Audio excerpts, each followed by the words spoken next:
Bismillahirrahmanirrahim. Assalamualaikum warahmatullahi wabarakatuh. Hamdan wa syukran lillah, salatan wa salaman ala rasulillah wa ala alihi wa sahbihi wa mawala.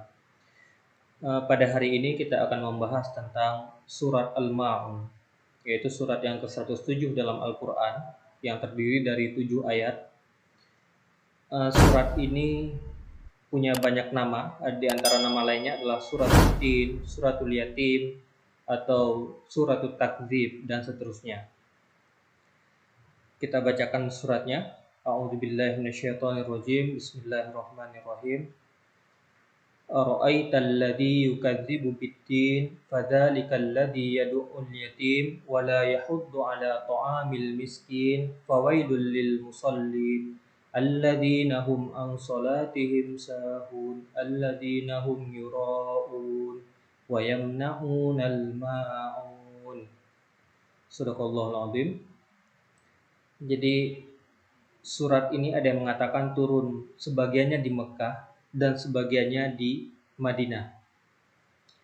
Asbabun nuzul tentang sebab munculnya, sebab turunnya surat ini ada beberapa versi. Di antara yang cukup terkenal adalah bahwasanya suatu ketika seorang tokoh musyrik bernama Abu Sufyan, dia itu setiap minggunya menyembelih unta untuk dibagi-bagikan kepada teman-temannya. Kemudian datang seorang anak yatim, datang meminta daging unta tersebut. Abu Sufyan kemudian marah dan menghardik anak yatim tersebut. Jadi di riwayat lain bahwa yang menghardik anak yatim itu adalah Abu Jahal. Nah, cukup menarik kalau melihat peristiwa ini bahwasanya masyarakat jahiliyah bukan masyarakat yang tidak suka memberi. Mereka justru sangat suka memberi. Mereka sangat suka berderma. Makanya salah satu ciri mereka disebut dengan karim. Mereka itu sangat suka berbagi. Tapi kemudian Islam mengecam orang-orang yang berbagi, orang-orang yang memberi, tetapi pemberian itu tidak tepat sasaran. Jadi yang dikecam oleh surat Al-Ma'un itu bukan perilaku memberi, tapi memberi yang tidak tepat sasaran. Nah, kita lihat ayat pertama. Apakah engkau sudah melihat orang yang mendustakan agama atau hari pembalasan? Jadi din di sini ada yang diartikan sebagai agama atau ada yang mengartikan sebagai hari pembalasan. Kedua-duanya punya makna yang cukup relevan seperti itu, karena orang-orang yang mendustakan hari pembalasan pada hakikatnya dia mendustai agama. Ketika orang percaya kepada hari pembalasan, dia akan percaya bahwasanya di dunia ini ada sosok yang patut disembah, ada sosok yang telah menciptakan dunia ini, ada sosok yang telah mengatur semuanya, dan bahwa dia meyakini kehidupan manusia di dunia ini akan segera berakhir. Kehidupan manusia di dunia ini bukan selama-lamanya, dan nanti akan ada hari pembalasan, akan ada hari ketika semuanya diganjar oleh Allah Subhanahu wa taala, baik itu kebaikan maupun keburukan. Jadi ayat pertama ini ad-din di sini bisa dimaknai hari pembalasan, bisa juga dimaknai sebagai agama, seperti itu. Nah, yang menarik kemudian pada ayat kedua Allah mengatakan bahwasanya sebelum ke ayat kedua, pada ayat pertama ini menggunakan kata-kata ara'aita, yaitu kata-kata istifham yang dipahami bentuk pertanyaan. Jadi Allah bertanya, apakah engkau sudah melihat orang-orang yang mendustakan agama? Bentuk pertanyaan di sini adalah pertanyaan yang bermakna untuk menarik perhatian, karena Allah tidak mungkin tidak tahu. Allah sudah tahu, tapi kemudian bertanya untuk mengajak untuk menarik perhatian kita, untuk memperhatikan surat ini dengan sungguh-sungguh. Kemudian pada ayat kedua, fadzalika alladzi yad'ul yatim. Jadi di sini ditunjukkan dengan zalika. Dalam bahasa Arab itu ada yang namanya isim isyarah untuk menunjuk sesuatu yang dekat menggunakan kata hadza, hadhihi. Kemudian untuk menunjukkan sesuatu yang jauh itu menggunakan kata zalika atau tilka. Nah, pada ayat ini Allah menggunakan kata-kata zalika untuk menunjukkan bahwasanya orang-orang yang mendustakan agama ini itu sangat jauh dari rahmat Allah, untuk menunjukkan posisinya sangat jauh dari rahmat Allah Subhanahu wa taala. Nah, jadi ini memberi peringatan sekali lagi kepada kita bahwa perbuatan mendustakan agama ini adalah perbuatan yang sangat jauh dari rahmat Allah Subhanahu wa taala. Kemudian apa itu yatim sebenarnya? Yatim itu adalah secara makna bahasa dia itu berarti sendiri, unik.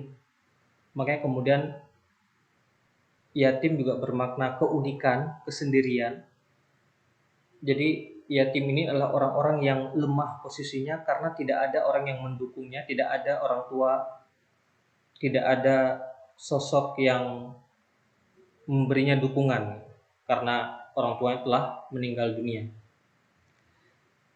Kemudian orang miskin. Miskin ini juga adalah orang-orang dalam posisi lemah. Meskipun dia punya bapak, punya ibu, punya orang tua, tapi kemudian bapaknya, ibunya itu dalam posisi lemah, misalkan sakit, misalkan tidak punya pekerjaan, dan seterusnya, yang dia itu juga membutuhkan dukungan. Kemudian menarik dari ayat ini, kata-kata ta'amul miskin, ya, kata-kata ta'amil miskin, artinya makanannya orang miskin. Jadi seolah-olah Tuhan menyebut di sini ada jatah makanannya orang-orang miskin pada orang-orang yang kaya. Jadi haknya orang miskin ada pada tangan orang-orang kaya. Kemudian kemiskinan itu juga kadang tidak hanya disebabkan oleh kondisi dia yang malas, kondisi dia yang tidak disiplin dan seterusnya. Bahkan miskin ada juga yang disebabkan oleh faktor struktural. Artinya dia telah bekerja semaksimal mungkin tapi kemudian kondisi tidak memungkinkan, gaji yang dia dapat tidak memungkinkan dan seterusnya. Kemudian pada ayat seterusnya Allah katakan fawailul lil musallin, maka celakalah orang-orang yang sholat. Jadi yang dimaksud di sini adalah orang-orang yang lalai, orang-orang yang lupa terhadap substansi sholat. Jadi sebelumnya juga kata-kata sholat itu biasanya digandeng dengan kata-kata aqama yuqimu, yaitu menegakkan sholat dengan setegak-tegaknya, yaitu menyangkut aspek di dalam sholat itu sendiri, tapi juga aspek impact dari sholat itu ketika dia telah selesai sholat. Maka di sini celaka orang-orang yang lalai dari substansi sholat. Dia itu rajin sholat tapi kemudian tidak membawa dampak apa-apa dalam kehidupannya. Nah, kalau kita melihat substansi sholat ini adalah penghormatan dan pengagungan kepada Allah. Dia itu menyembah Allah dengan sepenuh hati, dengan ikhlas, tidak berpura-pura. Kemudian substansi sholat juga adalah permohonan. Jadi kita memohon kepada Allah. Lalu dari sini kita mengingat ketika ada orang yang meminta-minta kepada kita, dalam posisi kita meminta kepada Allah, kita menginginkan ketika kita meminta Allah mengabulkan permintaan kita. Sama halnya ketika ada orang yang meminta kepada kita, sebaiknya kita memberi terhadap orang tersebut. Lalu kemudian disebutkan supaya tidak riya.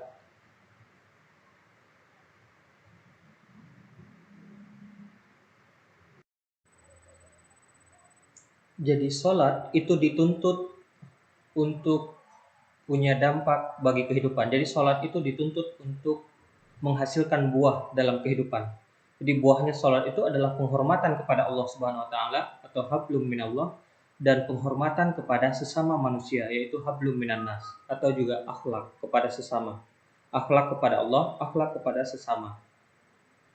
Jadi inilah yang dituntut dari mengerjakan sholat. Orang yang sholat harusnya juga orang yang baik akhlaknya kepada sesama. Orang yang sholat adalah orang juga yang punya kepedulian kepada sesama. Orang yang sholat adalah juga orang yang punya empati dan dia itu mengajak sesama untuk saling memberi. Nah, surat Al-Ma'un ini merupakan surat yang sangat penting di Muhammadiyah karena surat ini diajarkan oleh Kiai Haji Ahmad Dahlan selama berbulan-bulan dan diyakini sebagai satu surat yang menggerakkan Kiai Ahmad Dahlan untuk mendirikan Persyarikatan Muhammadiyah. Kemudian sering disebut teologi Al-Ma'un ini sebagai teologi harapan. Karena dengan Al-Ma'un ini Kiai Dahlan melakukan perubahan yang sangat luar biasa. Sebelum Kiai Dahlan mungkin banyak orang yang telah membaca surat Al-Ma'un berulang-ulang di dalam sholat maupun di luar sholat. Kemudian oleh Kiai Dahlan, Al-Ma'un dibaca secara berbeda, bahwasanya tidak cukup hanya dibaca tetapi harus diamalkan. Maka salah satu cara Kiai Dahlan mengamalkan surat Al-Ma'un ini adalah mendirikan sebuah wadah organisasi supaya orang bisa melakukan kerja-kerja secara bersama, secara kolektif. Jadi fokus utama persyarikatan ini adalah pada mulanya itu adalah schooling, pendidikan, kemudian healing, yaitu kesehatan, kemudian yang ketiga adalah feeding, yaitu pelayanan sosial, memberi makan dan pelayanan sosial. Konteks ketika itu, Kiai Dahlan menghadapi situasi masyarakat yang masih berada dalam kemiskinan, kebodohan, keterbelakangan, dan semuanya. Maka kehadiran Muhammadiyah dengan inspirasi Al-Ma'un adalah untuk memberi harapan, untuk mendorong orang keluar dari situasi kebodohan, kemiskinan, keterbelakangan tersebut menjadi orang-orang yang maju, jadi sebuah masyarakat yang maju. Jadi inilah yang diinginkan oleh Kiai Haji Ahmad Dahlan. Kemudian terakhir, ada sebuah riwayat menarik, yaitu bahwasanya seorang sahabat pernah memuji kesalehan sahabat lainnya di hadapan Nabi SAW. Kemudian Nabi bertanya, mengapa orang ini kau sebut sebagai orang soleh? Lalu si sahabat ini menjawab, soalnya setiap saya masuk ke masjid dia telah sholat dengan khusyuk, setiap saya keluar dari masjid dia masih berdoa dengan khusyuk. Kemudian Nabi bertanya lagi, lalu siapa yang memberi orang soleh ini makan dan minum? Kemudian si sahabat ini menjawab, yaitu saudaranya. Kemudian Nabi berkata, maka yang layak disebut sebagai orang soleh adalah saudaranya, bukan si sahabat yang sholat ini, tetapi saudaranya telah memberi makan kepada si sahabat yang setiap hari sholat seperti ini. Demikian, subhanakallahumma bihamdika, asyhadu an la ilaha illa anta, astaghfiruka wa atubu ilaik. Assalamualaikum warahmatullahi wabarakatuh.